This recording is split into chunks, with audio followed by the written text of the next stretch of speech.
Okay. You guys can hear me? Okay. Yes.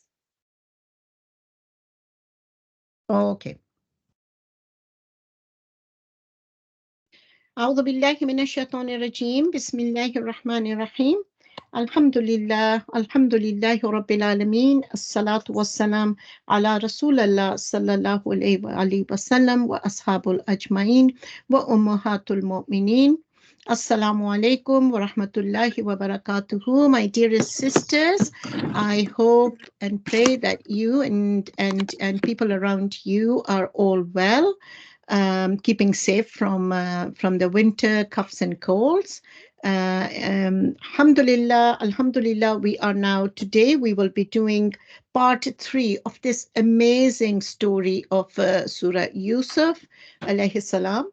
And inshallah, we will start very soon. Does anybody remember the last scene of the last episode? From the last episode, what was the last scene? Anybody remember?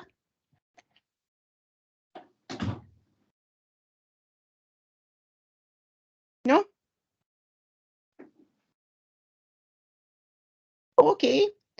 The last scene was that the ministers decided that to keep the scandal low and to save their jobs, they're going to put Joseph in the prison without any trial. Yusuf alayhi salam in the prison without any trial. So that was the last scene that we did. Okay. So now we're going to start. Today it's going to be a little bit challenging for me because sorry, Sister Saba. Can everyone hear us? Because somebody said that they can't hear. Can everyone hear us? Yes, I Yeah, can hear yeah. you clearly. Okay. Okay. Jazakumullah khair. So it's going to be a little bit challenging for us because we have to cover 22 ayats and we don't have much time. We've already spent 7 minutes, and I've decided, and people have given me advice, that there is no harm to shorten the recitation as well. You don't have to do all the ayats to save the time as well. Subhanallah, may Allah accept this effort from us.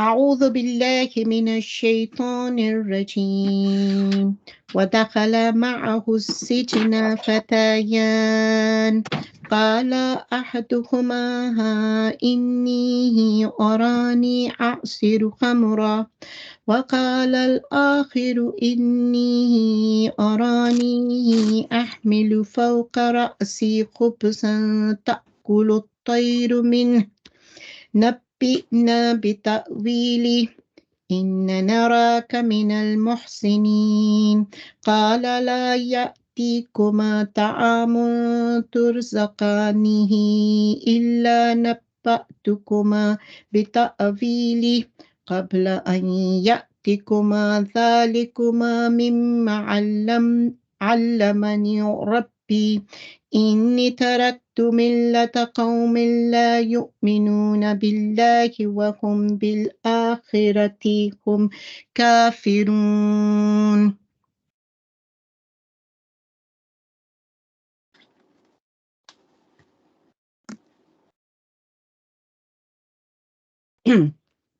واتبعت ملة آبائي إبراهيم وإسحاق ويعقوب ما كان لنا أن نشرك بالله من شيء ذلك من فضل الله علينا وعلى الناس ولكن أكثر الناس لا يشكرون يا صاحبي السجن أأرباب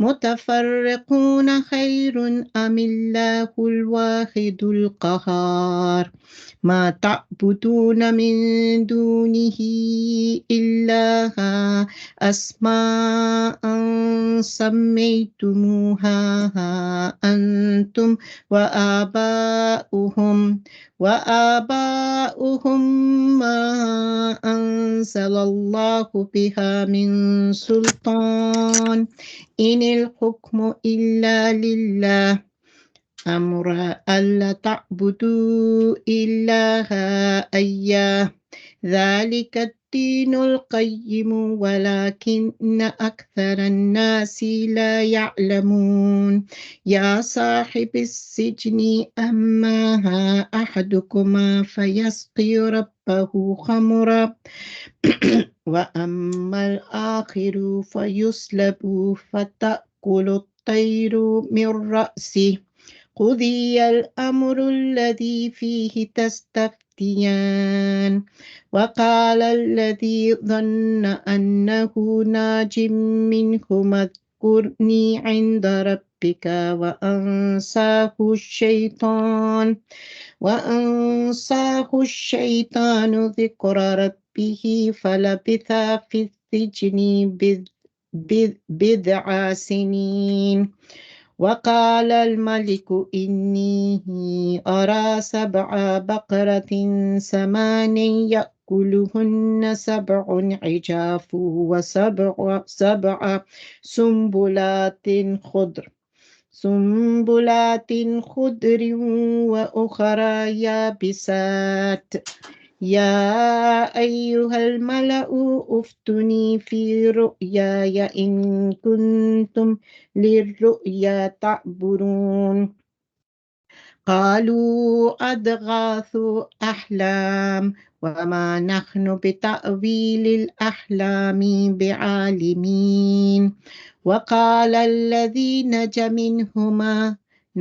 منهما واتقر بعد أمة أنا أنبئكم بتأويلي فأرسلون صدق الله العظيم ربي اشرح لي صدري ويسر لي أمري واحلل عقدة من لساني يفقهوا قولي. Okay, start from ayah 36.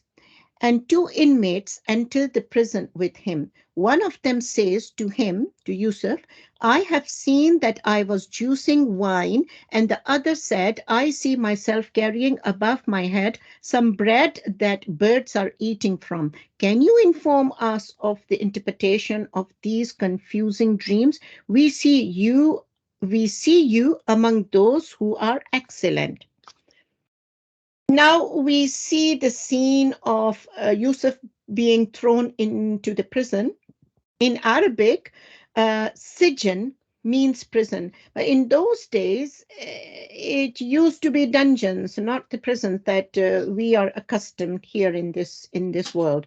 They were like dungeons, which were pretty gruesome than today's prison. Mind you, if we had time, we would have talked about what type of condition some of the prisons of this world have. I don't want to tell how the Israeli prisons are. We really don't want to talk about at this time about Abu Ghraib in Iraq and the Guantanamo Bay and many, many, many, many other prisons. They are as gruesome as well. 2 young men were also be admitted in the prison along with Yusuf alayhi salam. One was the king's winemaker and the other was royal baker or royal cook. It was planned that the king's it was planned that their entry to the prison will sabotage Yusuf's entry from the people because there was a huge injustice and there was no trial. So when these royal servants had some issues and the scandals went up and they were being thrown into the dungeon or into the prison, that covers up who cares about Yusuf? Who is Yusuf? So that was decided to wait until these 2 finish their trial and they are then thrown into the prison and Yusuf will be taken with them. Very soon, so he alayhi salam is now sharing the cell with them. There could be other people in the cell in that prison cell, but Quran only talks about these 2. Very soon, these 2 inmates could tell that Yusuf alayhi salam does not fit the character of a criminal. In normal circumstances, you don't start a conversation with someone you have just met with personal issues. That's very abnormal. But the men asked him to interpret their dream, and they were quite private dream. One told him, I have seen that I was juicing wine, and the other said, I see myself carrying above my head some bread that birds are eating from. So he's carrying the bread up his head in a basket, and the birds are eating that. They observed and realized that Yusuf is quite intelligent, so they decided to ask him for his opinion regarding the dreams. In the ayah, it says, Inni arani. Arani means I see myself. If it is inni araytuni, that means I have seen. I had seen, I have seen. That is once. But I see myself tells us that it was a reoccurring dream. It was happening again and again, to both of them. Now, interpretation of dreams in that culture was the in thing. you know. Just like Musa alayhi salam, knowledge of magic was prevailing all our other activities. Everybody wanted to know about magic in Musa alayhi salam time. And that's why Allah subhanahu wa ta'ala gave him that miracle uh, for the people to appreciate it. In Isa alayhi salam time, knowledge of medicine was very popular. And that's why Isa alayhi salam was given the shifa, the healing in his hand. The Prophet Muhammad sallallahu alaihi wasallam, the Arabic language, the Arabs took great pride in their language, and they were excelling the language. Allah subhanahu wa ta'ala revealed his last testimony, the Quran, which just baffled them. They were the best poets and the best writers of the countries, and they just could not understand. And we can't talk about the miracles of Quran right now. May Allah give us some time to do that as well, inshallah. Okay.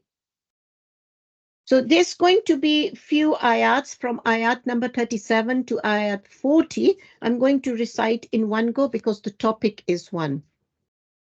He said, who said? Yusuf. He said, your food is not going to come to either of you by which you will be fed, except that I would have interpreted your dream before it even gets to you. So he's giving them some time. That is from what my master taught me. No doubt I have left the loyal legacy of a nation. These people disbelieve in Allah, and especially in regards to the hereafter. They are in denial. So, Yusuf, why did Yusuf alayhi salam mention the timing of the food given to him? Why do you think, out of anything, Yusuf alayhi salam said, I will tell you the meaning of the interpretation of the dream before your next meals comes in. Why he has to say that? He can say, yeah, I'm going to tell you. Any idea? Quran sometimes demand pondering, think. The reason was that he alayhi salam already decided that I will give a small speech on a topic. And what the topic was, and he already started that is from what my master taught me, that interpretation of dreams, that if I have the ability to interpret a dream, that is the mercy and the gift from my Lord, Allah subhanahu wa ta'ala. And he said that I will not follow the culture of disbelievers. Because they don't even believe in the hereafter, which is the most important thing in one's life, in beliefs. They are all in denial. So that's why he gave them time scale. So don't get upset, don't get anxious. I will let you know about the interpretation of your dream, but first you need to listen to my small speech. He said, instead, I have followed the loyal legacy of my father Ibrahim, Ishaq, and Yaqub.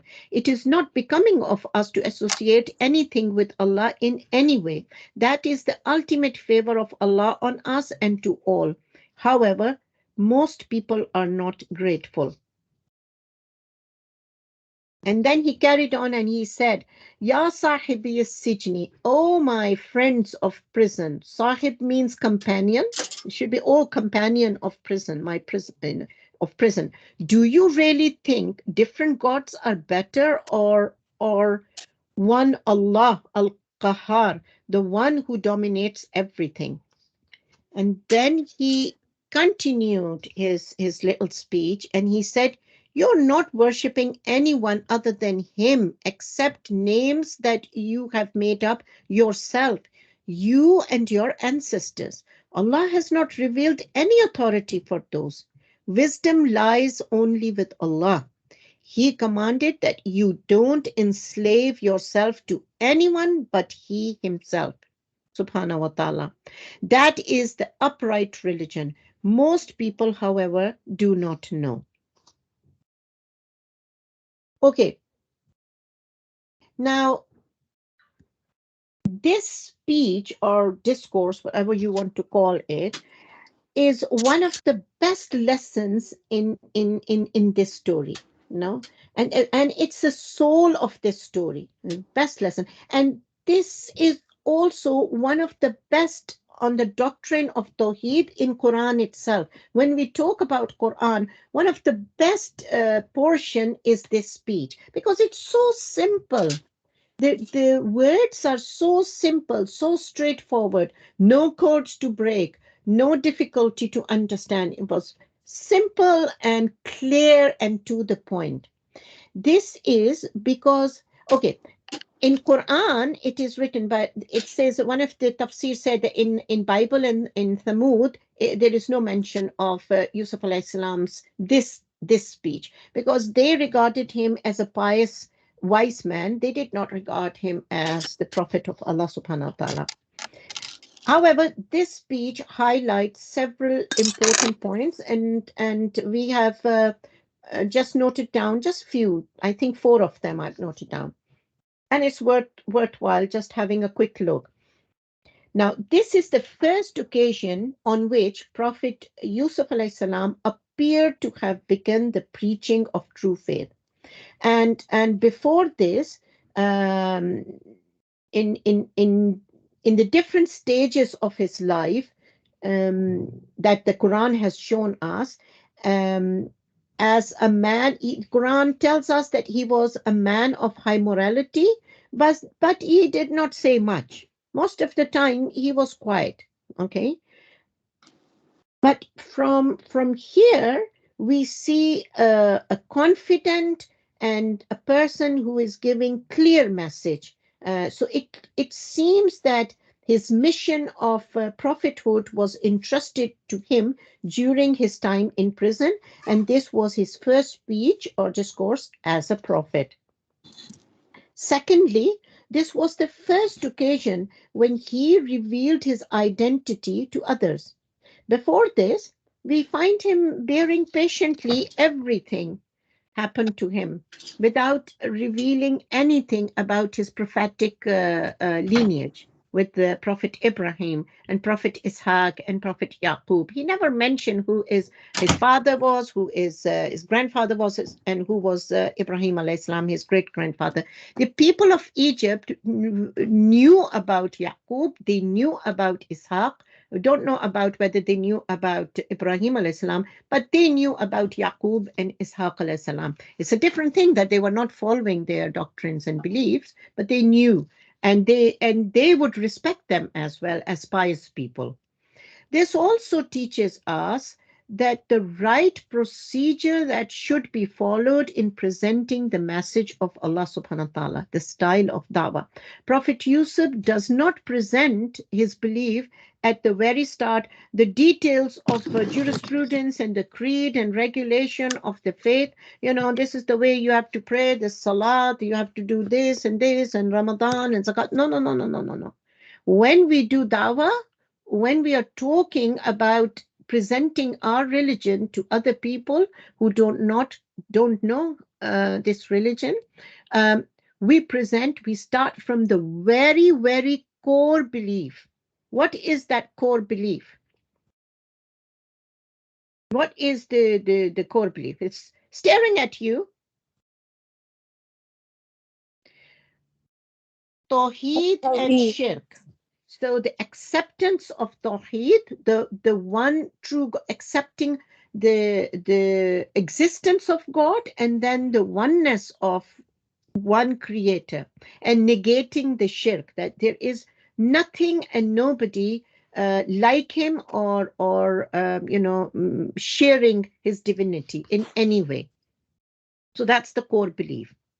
We also learned that the second most important in doing dawah to non-Muslims is, or non-believers, is the belief of hereafter and the realization of accountability.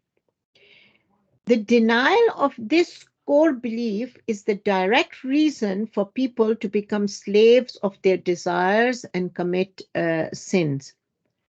I'm going to ask you a question. I hope that any one of you can just guess, give answer. What do you think is the most common reason of denying accountability in the hereafter? Some people would deny the hereafter altogether, but some people would deny only the accountability. Like in Christian faith, they do not deny the hereafter, but they do deny the accountability. Okay. In atheism, they deny the hereafter. In pagan religions, they deny the hereafter, let alone the accountability. Why do you think people deny specifically the accountability, the hisab? Any idea? It with tawheed, nobody likes to get punished. Yes, Rim, that's true. Greed to fulfill their desires. Yes, Shofa, greed to fulfill. The most common reason is, even today, if you go around and check with people, even today, you will find people do not want to tie themselves with responsibility, because accepting that there is an accountability at the end of our life, in the next journey, means that we have to do a lot of things in a right way in this world. And as Shofa said, we want to fulfill the desires of our nafs. We want to fulfill the desires of what we desire. Subhanallah, may Allah save us, and may Allah make us steadfast in our journey towards his Jannah. My friends of prison, as for one of you, he will be serving his master wine, and as for the other, he will be crucified, and birds are going to be eating off his head. It has been decided in the matter in which you were asking me. So finally, after his speech and making a mindset for them that there is an accountability at the end of everything and there is a creator, he then interpreted the dream. He told the winemaker that you will be freed from the prison and you will carry on juicing the wine for the king. And the baker, unfortunately, has to be crucified, and the bird's going to eat his head. Of course, the baker was not very happy, and neither did Yusuf alayhi salam, change his interpretation just to please him. He did not. He wanted to tell him the truth. He did not want to hide the truth, although he was probably apologetic to him, knowing the manners and characteristics of Yusuf alayhi salam. He was a very humble and um, you know worrying about other people. He said to the one who was convinced now that he was going to be rescued from the two of them, mention me when you go to your master, the king of Egypt. What happened? Then Shaitan made him forget the mention of his master. And then he, Yusuf, remained in prison for a number of years. Number of years, the word used here is bidah. Bida sinin. Sinin means years, and bida means it suggests less than 10 years. We've read that he spent his time in prison for 9 years. So we don't know how long this companion was with him when he got freed. We don't know. And how long it took him, wait for any response from the king's palace. Shaitan made him forget the mention of his master. Okay, he became so. What does that mean? That he became so the prisoner when he was freed. He became so involved and busy in his life of freedom that he forgot all about Yusuf and his request, despite of his respect and high opinion of Yusuf. And this is not the first place that Quran mentioned that Shaitan made him or made someone forget. Many other places, I don't know how many places, but I definitely know in Surah Al-Kahf, it says that Shaitan made the companion, the young servant of Musa alayhi salam, forget one of the tasks. Ayah number 43 to 44, there are two ayahs together. One day, the king said, I continue seeing 7 fat cows, and they are being eaten by 7 skinny cows, and 7 ears of grain that are green, and the others dried up. Ministers, give me an interpretation of my dream, if in fact you truly have expertise in interpreting the dreams. Now, I've told you that this was the in culture, so it was nothing unusual that people are asking about their dreams. They answered,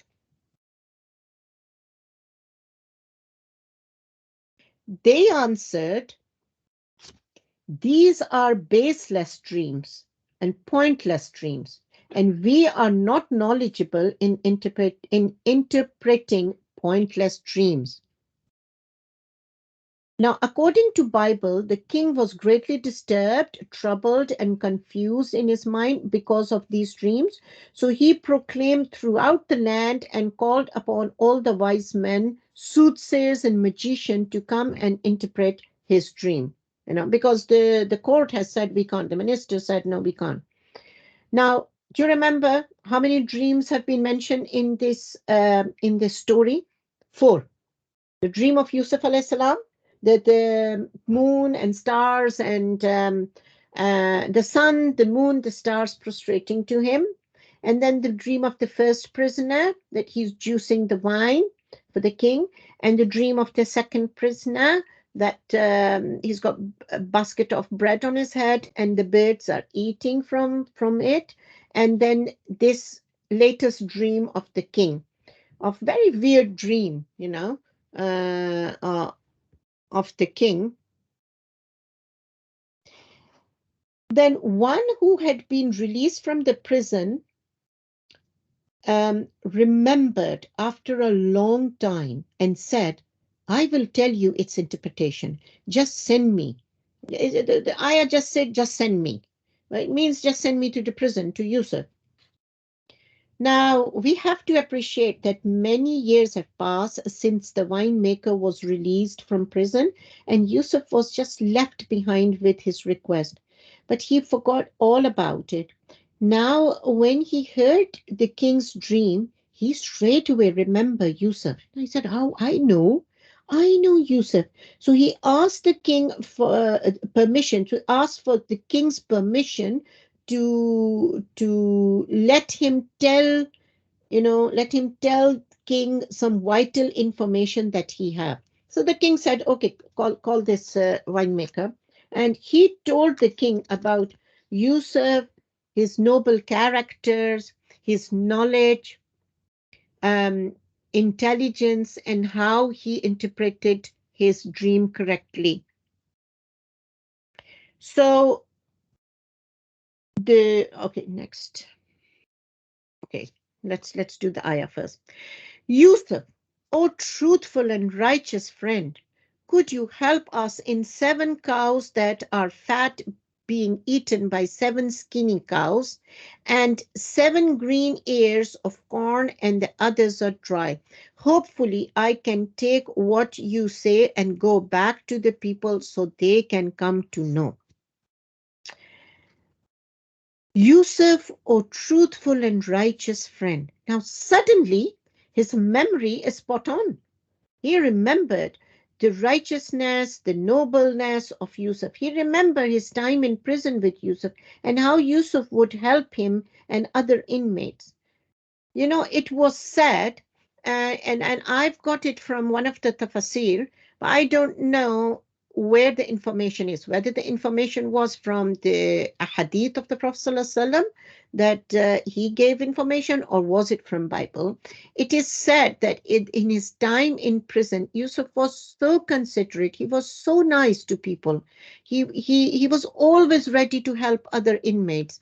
And that also shows that one cell would have many people. They normally stuff the place. Um, However, the admin of the prison staff, they were very impressed with Yusuf, and they were touched, and they knew this man is not a convict. This man is not a criminal. And man is not even an ordinary man, because if there is anybody ill, Yusuf would go and talk about how you are and do dua for him. If anybody is depressed, sitting in a corner crying, he would go and talk to them in a positive way, give them hope, you know, make them happy and give them hope and connect them with Allah. And this was his mission, because as we said, um, that is most probably because of his speech on doctrine of Tawheed and hereafter, he was given the prophethood in prison.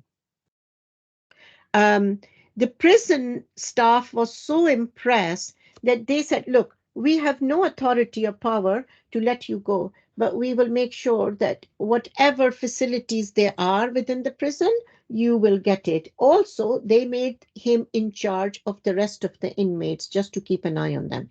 Now, I don't know where this information was, but it was in one of the tafsir, and one of the very popular tafsir. Yusuf, okay. So, so, no apology, no saying that I'm sorry, mate. This is what happened with me. I totally forgot, that I am to be blamed. Nobody, no, no, no, no, no. He just went and said, oh, Yusuf, oh, truthful, righteous friend, you know, as it was just happened yesterday, as if he left the prison yesterday. Aftini, help me.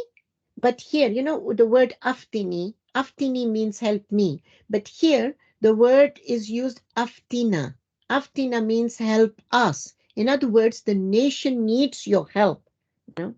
And then he said, and so I can go back to the people. So now he's putting the responsibility of the nation onto Yusuf's shoulders. You know, uh, and then he said, so the people, they come to know, about what? About Yusuf, how wise and beneficial you can be for them. The man is using all type of tactics to let Yusuf forgive him and to tell him the dream, the interpretation of dream. This was so important for the winemaker, because you can imagine when Yusuf's interpretation will go into the palace, and he knew how good Yusuf is, because his own dreams interpretation was spot on. So you can imagine the gift he will receive, the status he will receive, the promotion he will receive, وغيرها وغيرها. And that's why he was even more keen. I don't think he was worried about the people. He said, now Yusuf said, you're going to cultivate 7 years straight very well, and whatever you harvest then, leave it inside its ear, except the little that you are going to eat. Leave it inside its ear means to store it. So for 7 years, the cultivation will be good and there will be plenty of harvest. But Yusuf advised them to store more than half of their harvest. Don't just go start eating everything. And then he said, then 7 tough years are going to come at you. They will consume whatever you have stored except the little that you are going to keep secure. Okay. So now Yusuf is warning them that after 7 years of good harvest and good agriculture, they're going to be tough years. This next, after that, the next 7 years going to be tough because there will be a bad famine in the whole of the area. However, they will now use the saved harvest, but they should still keep a small portion saved. Okay, so and then he said, then a year will come after that. In it, people are going to be drenched in rain, and in it, they will squeeze.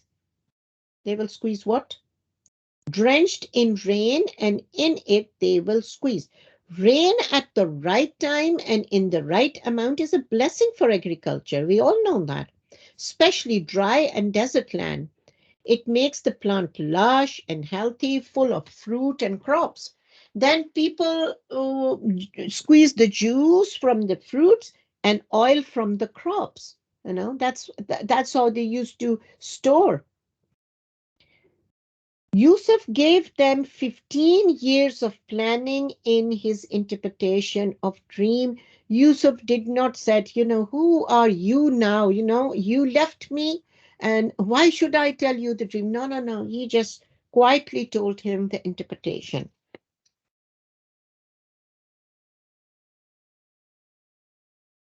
And the king said, bring him to me. When the king's messenger came to him, he said, go back to your master and ask him what was the whole affair regarding those women who cut their hands. My master is very well aware of their plot. Okay. When the juice maker went back, so of course, understandably, his interpretation was super intelligent and super wise and made so much sense to the other, probably all the false interpretations that the magician and the soothsayers were giving, and the king was also not a daft king, he just straight away understood, wow, 15 years of planning, who could have done that? So he is very keen to know who this wise person is. So he said to his um, guards, he said, "Go to the prison and bring Yusuf here." Okay. So you can imagine that how the guards, with their protocol and their uniform glittering, their Egyptian uniform used to be a skirt, a very vibrant skirt, and naked body, and lots of gold around the neck as a collar, and a beautiful headdress with cut hair, black, thick cut hair. Some of them would have pleated, and that's what their uniform used to be, with feathers and all that things as well. So you can imagine that these people went the guard went, and Yusuf was brought out. The prison staff, one can imagine, must be so excited, and they must be feeling. And this is all my words, I'm just trying to put a picture here for you, and they must be feeling happy for Yusuf and sad to let him go, and happy for Yusuf, so happy for Yusuf. Yusuf have been called. When the prisoners are taken out, they are then put into the chains, even now as well.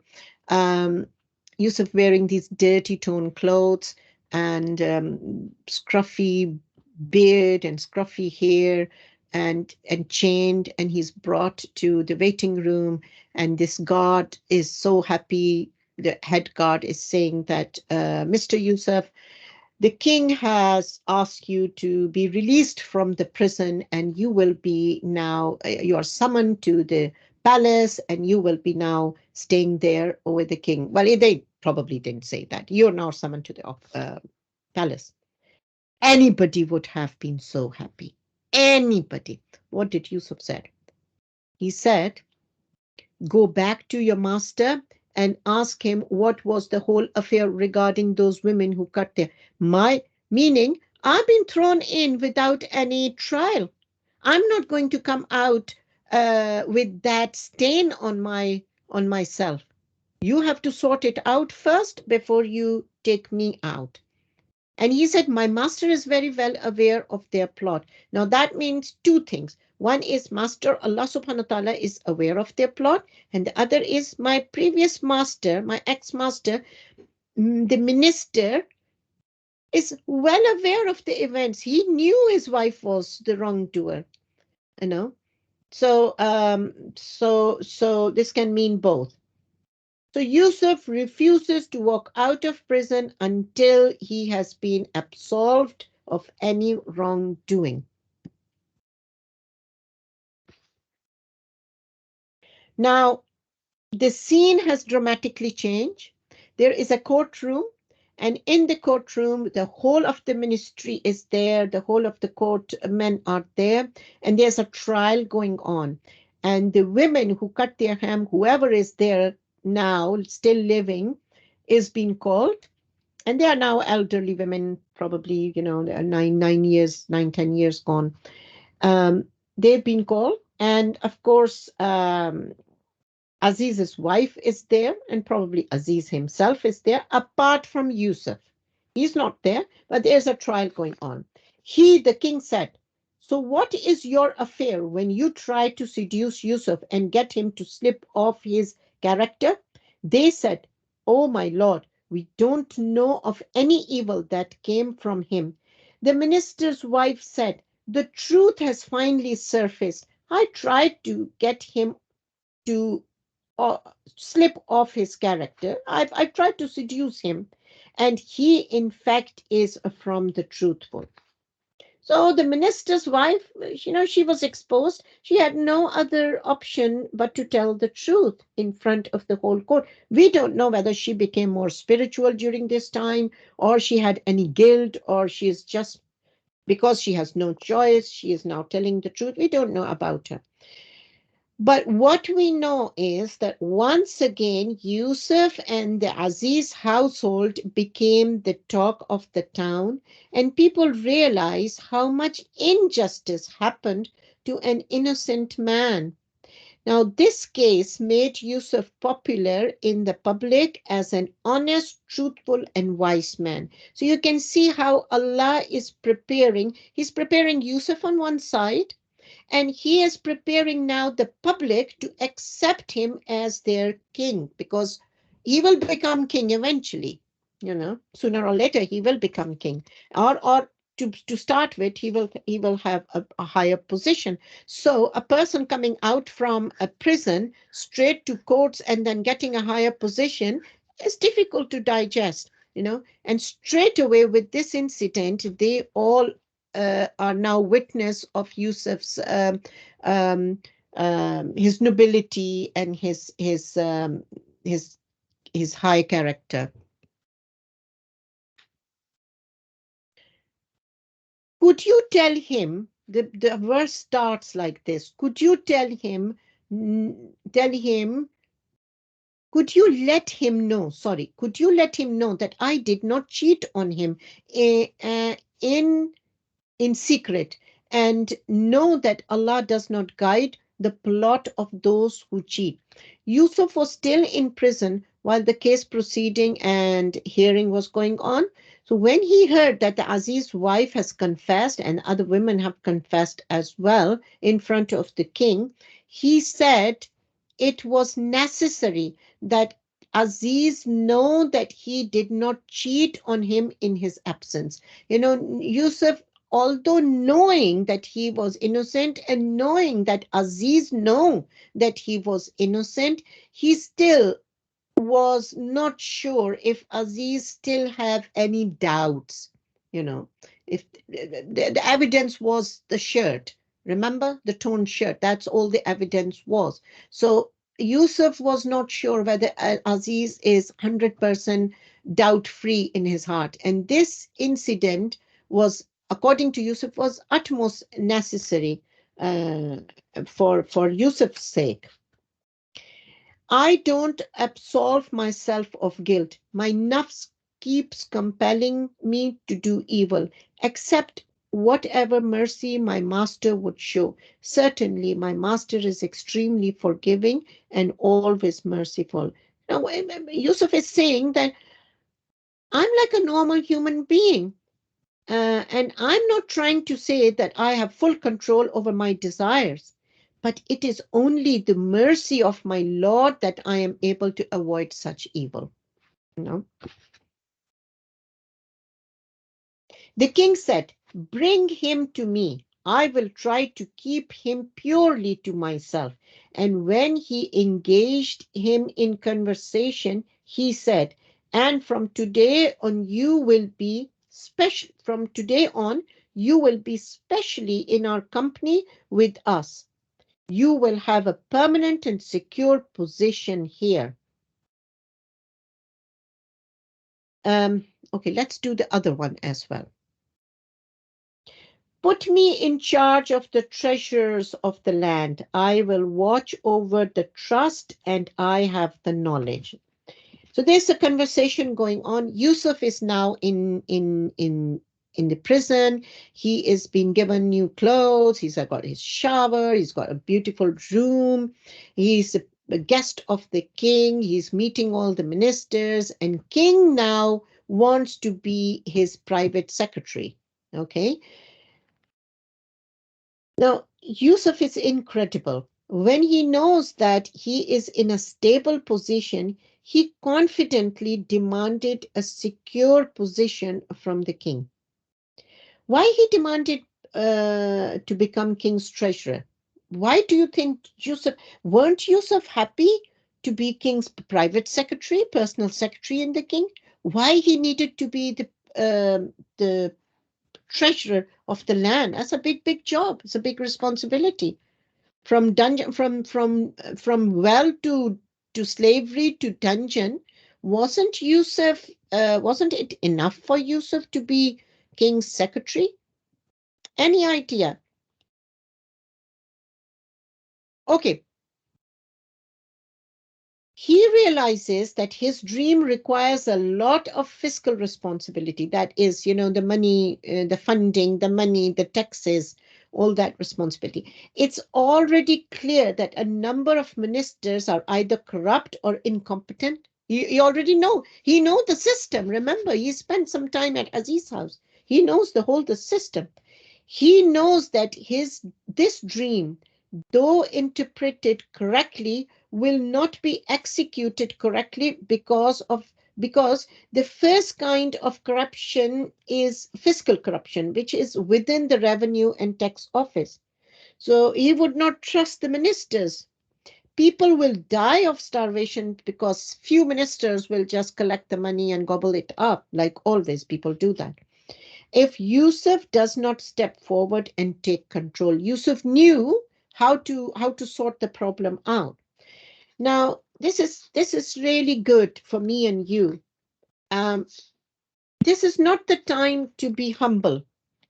Yusuf alayhi salam declines the offer of the king's personal secretary and instead asks the king for a position of treasurer.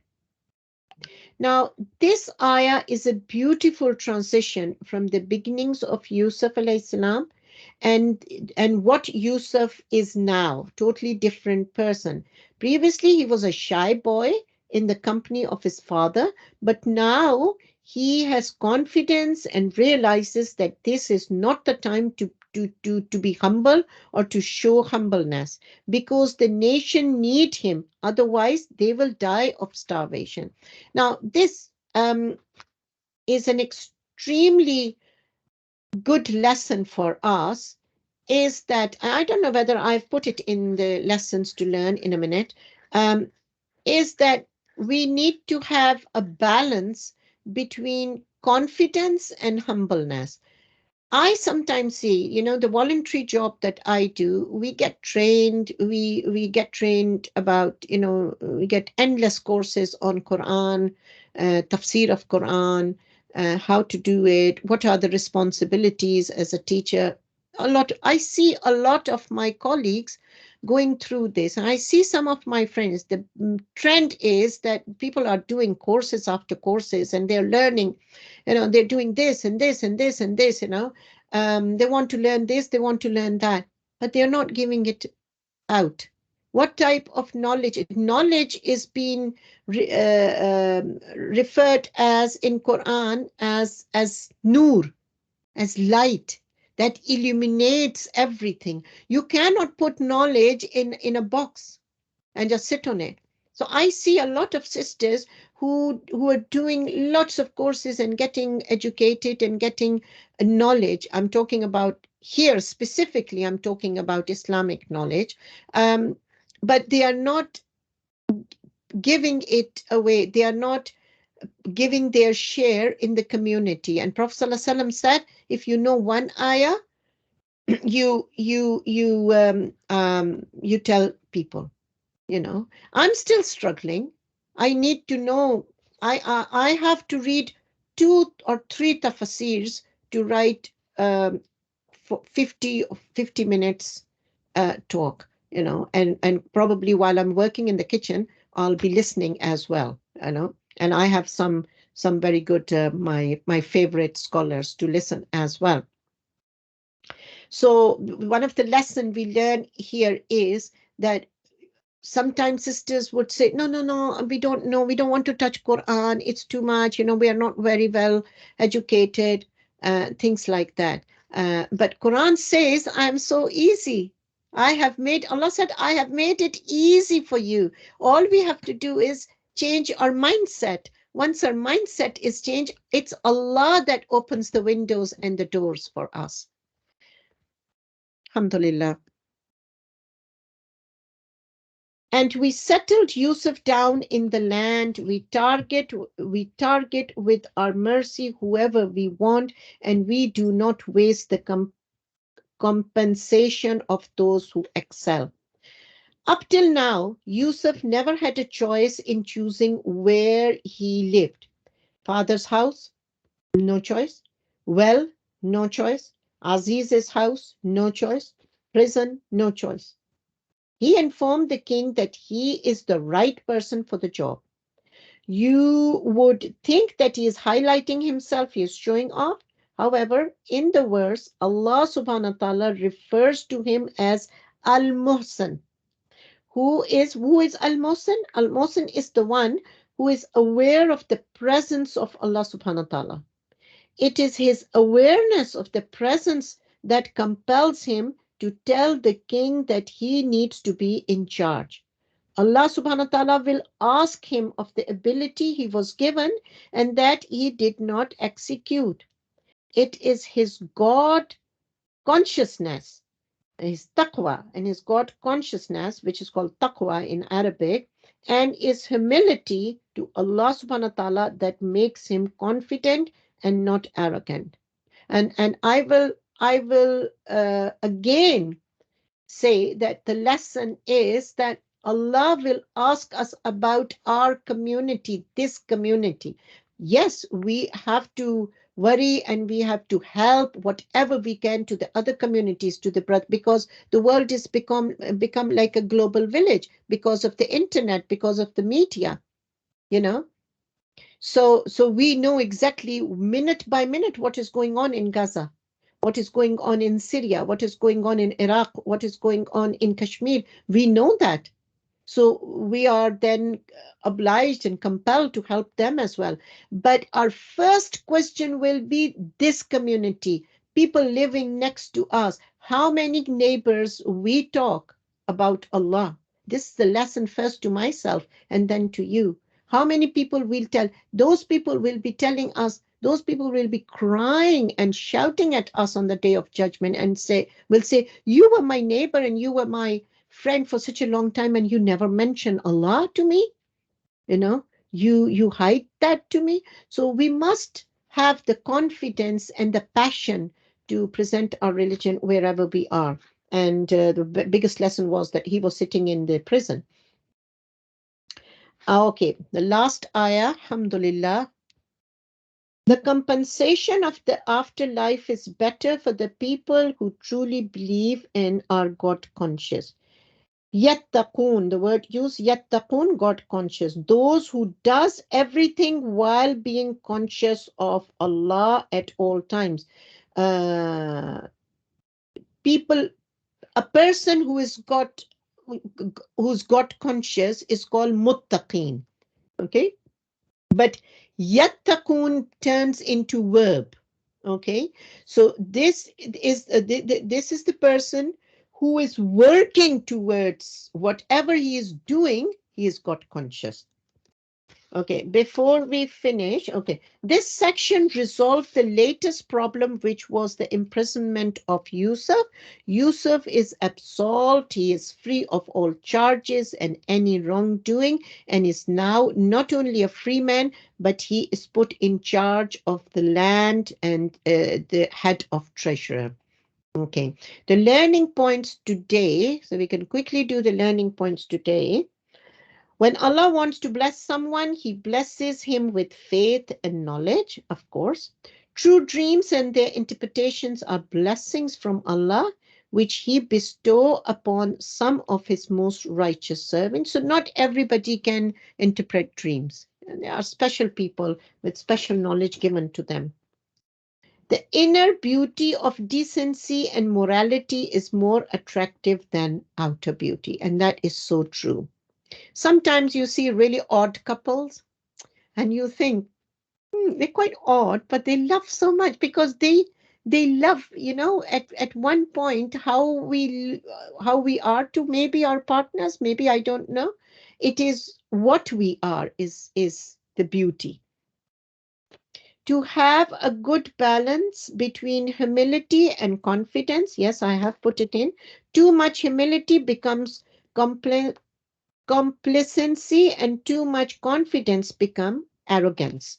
So no, you need to be, and Prophet ﷺ always said, be in the middle path, be in the middle path.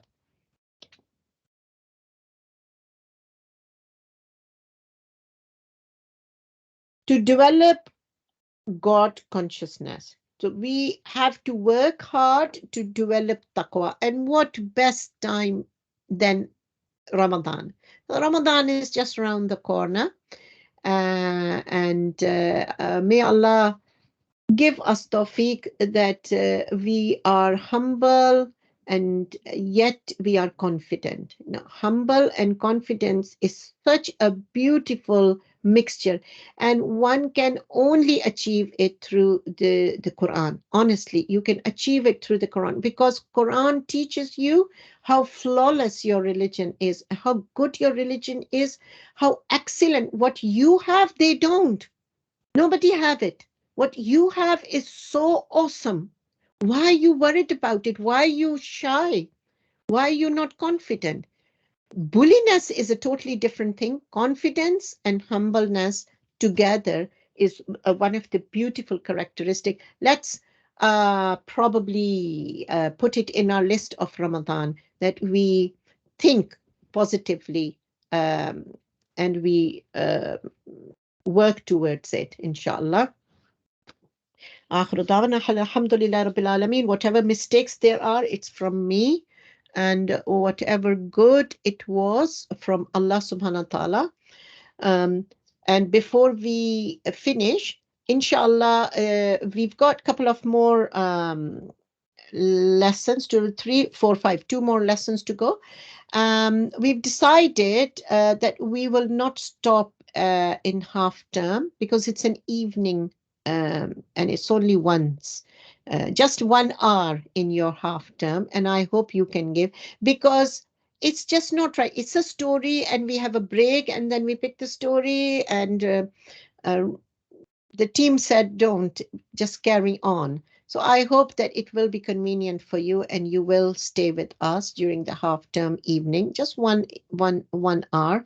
And also at the end of the month, we will have a welcome Ramadan session, but it will not be on our regular time Wednesday evening because we have to accommodate other people, and the speakers will be from different lands, from Australia and other places, and we have to juggle their time as well, inshallah. So we will give you the information and poster as soon as the media department give me the poster. I will share it with you, inshallah. um, اللهم آنس وحشتي في قبري، اللهم ارحمني بالقرآن العظيم واجعله لي إماما ونورا وهدى ورحمة، اللهم ذكرني منه ما نسيت وعلمني منه ما جهلت وارزقني تلاوة أناء الليل وأناء النهار واجعله لي حجة يا رب العالمين. Ameen, Ya Rabbal Alameen. Jazakumullah khair, sisters. Jazakumullah Rim and Hama. May Allah bless you both. Um, inshallah, next week, same time, same place, and we will carry on with the story of Yusuf alayhi salam. Assalamu alaikum wa rahmatullahi wa barakatuhu. Subhanakallahumma wa bihamdik. Nashhadu la ilaha illa ant. Nastaghfiruka wa natubu ilayk. Assalamu alaikum. وعليكم السلام ورحمة الله وبركاته. جزاك الله خير. وعليكم السلام ورحمة الله وبركاته.